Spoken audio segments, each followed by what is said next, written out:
दोस्तों, वैसे तो मेरे चैनल पे आपको डिफरेंट डिफरेंट इमिग्रेशन से रिलेटेड वीडियो देखने को मिल जाएंगे। लेकिन अभी के टाइम पे बहुत इंपॉर्टेंट H1B वीज़ा को लेकर के जो न्यूज़ देखने को मिल रही है, जो यू टर्न देखने को मिल रहा है, उसको लेकर के मेरे पास आप लोगों के बहुत सी क्वेरी देखने को मिल रही है। मॉर्निंग में मैंने एक वीडियो अपलोड किया था, जिसमें मुझे काफ़ी लोगों की कॉल भी आई और लोगों ने मुझे कमेंट भी किया। अब उसमें जो क्लैरिफिकेशन है वो मेंशन नहीं था। क्लैरिफिकेशन क्या? गवर्नमेंट की तरफ से बहुत कुछ ऐसा डाउट था जो हमें उस वीडियो में देखने को नहीं मिल रहा था, और गवर्नमेंट की तरफ से हमें स्टेटमेंट भी आती हुई नहीं दिख रही थी। तो इस वीडियो में कुछ इंपॉर्टेंट चीज़ें हैं जो हम कवर करने वाले हैं। अब देखिए, H1B वीज़ा के थ्रू होता क्या है कि जो एम्प्लॉई होते हैं, इंडियन एम्प्लॉई खासकर बात करते हैं, वो यूएस जाते हैं। वहाँ के जो एम्प्लॉयर होते हैं वो उनको स्पॉन्सर करते हैं और वहाँ जाकर के वो जॉब करते हैं। अब ट्रम्प की तरफ से अलग अलग स्टेटमेंट आती है, बाद में इनकी तरफ से यू टर्न भी लिया जाता है। अब अगर आप देखोगे तो यहाँ पे H1B वीज़ा मैक्सिमम अप्लाई करने वाले लोग कौन है? इंडियन ही देखने को मिलेंगे। 85,000 की जो कोटा होता है, लॉटरी निकलती है, उसमें 70% देखोगे तो इंडियन एम्प्लॉय ही यूएस जाकर जॉब करते हैं। तो मेन फोकस में कौन है? इंडियन एम्प्लॉय ही आपको देखने को मिल जाएंगे। अब वैसे तो जो स्टेटमेंट देखने को मिल रही थी उसमें यह था कि $1 लाख फीस आपको पे करनी है H1B वीज़ा के लिए। सिर्फ ये स्टेटमेंट देखने को मिल रही थी, लेकिन इसको लेकर के बहुत ज़्यादा डाउट देखने को मिल रहा था, क्योंकि डेडलाइन कब की थी? 21 सितंबर की। अब इतना बड़ा डाउट था, तो जितने भी आईटी सेक्टर में जो जॉब करती हैं, जो एम्प्लॉई जॉब करते हैं, जो आईटी सेक्टर की कंपनियां हैं, बड़ी बड़ी कंपनियां, माइक्रोसॉफ्ट, मेटा, अमेज़ॉन की बात करते हैं, इन्होंने अपने एम्प्लॉय को क्या कर दिया? एडवाइजरी जारी कर दी कि जितने भी एम्प्लॉय हैं जो बाहर गए हुए हैं, बहुत से फेस्टिवल चल रहे हैं इंडिया में, लोग बाहर चले गए, तो 21 सितंबर के पहले आपको वापस आ जाना चाहिए। अब इनके दिमाग में ये डाउट था कि $1 लाख की जो फीस है वो इनको पे करनी पड़ जाएगी अगर ये लोग बाहर हैं, तो वापस यूएस अगर आते हैं तो। अब इसकी वजह से क्या हो गया? हड़कंप मच गया। लोग आनंद फानन में क्या किए? फ़्लाइट का टिकट बुक करके यूएस जाना शुरू कर दिए। जो एयरलाइन की कंपनियां हैं उन्होंने फ़ायदा उठाया, जो फ़्लाइट के रेट थे उसको उन्होंने बढ़ा दिया।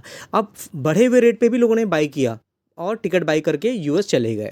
अब 21 जो सितंबर था, वो जो डेडलाइन थी उससे पहले लोगों को पहुंच जाना था। Return to US by tomorrow. Microsoft, Amazon, Meta, JP Morgan, बड़ी बड़ी कंपनियों ने यहाँ पे एडवाइजरी यहाँ पर जारी की थी।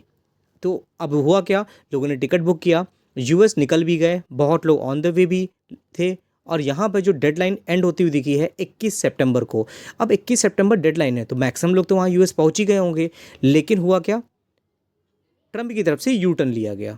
जब ऑलरेडी लोग वहाँ पहुँच चुके हैं, डेडलाइन तो आज ही गया था ना, तो वहाँ पहुँच भी चुके होंगे बहुत लोग। लेकिन ये जो एडवाइजरी आई है, इसमें कुछ क्लैरिफिकेशन दिया गया।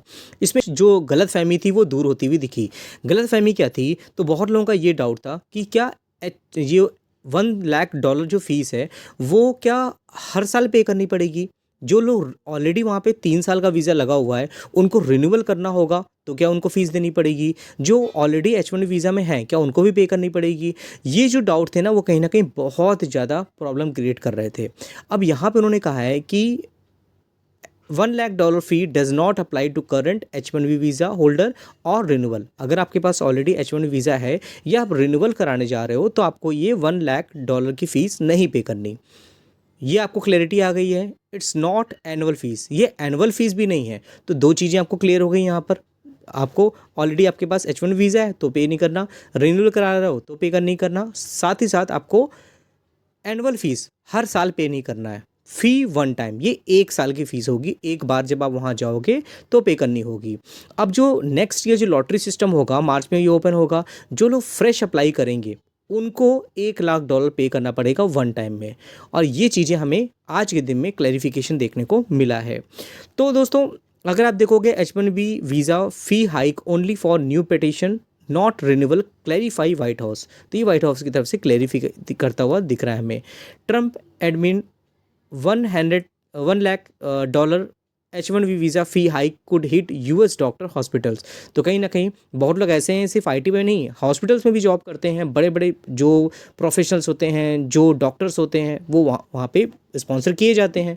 लेकिन दोस्तों, इसमें जो क्लैरिफिकेशन वाली बात तो यहाँ तरफ आई है, लेकिन आपको क्या लगता है ट्रम्प की गवर्नमेंट की तरफ से जो ये स्टेटमेंट आती हुई दिख रही है, इसमें बहुत ज़्यादा अनसर्टेनिटी क्रिएट हुई है। जो ऑलरेडी H1 वीज़ा में रह करके ही सोच रहे थे कि हम आने वाले टाइम पे ग्रीन कार्ड अप्लाई करेंगे या तो अपने वीज़ा को एक्सटेंड करेंगे, और अगर एम्प्लॉयर उनके वीज़ा को एक्सटेंड नहीं करता है, उनको कोई स्पॉन्सर नहीं मिलता है, तो उनका क्या होगा।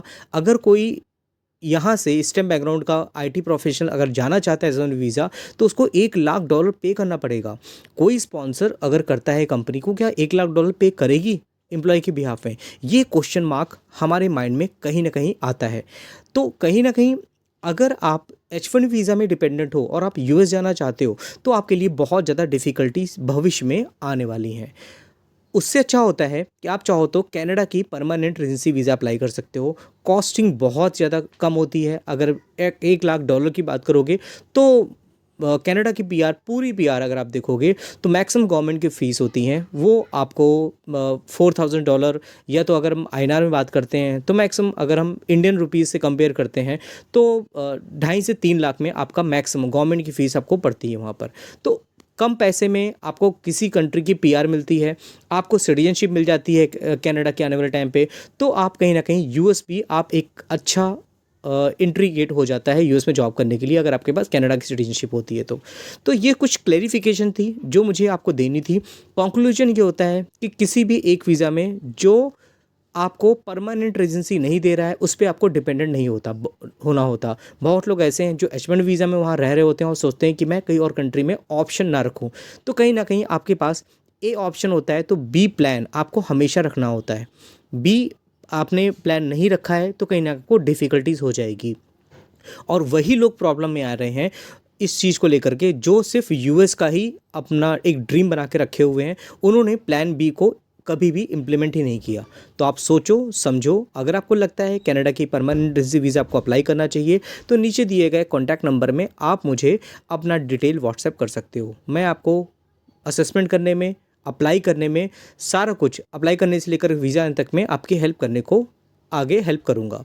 तो आई होप दोस्तों वीडियो आपके लिए हेल्पफुल हुआ होगा। जितना हो सके शेयर करिए, वीडियो को लाइक करिए और चैनल को सब्सक्राइब करना बिल्कुल मत भूलिएगा। फिर मिलते हैं नेक्स्ट वीडियो में, तब तक के लिए थैंक यू।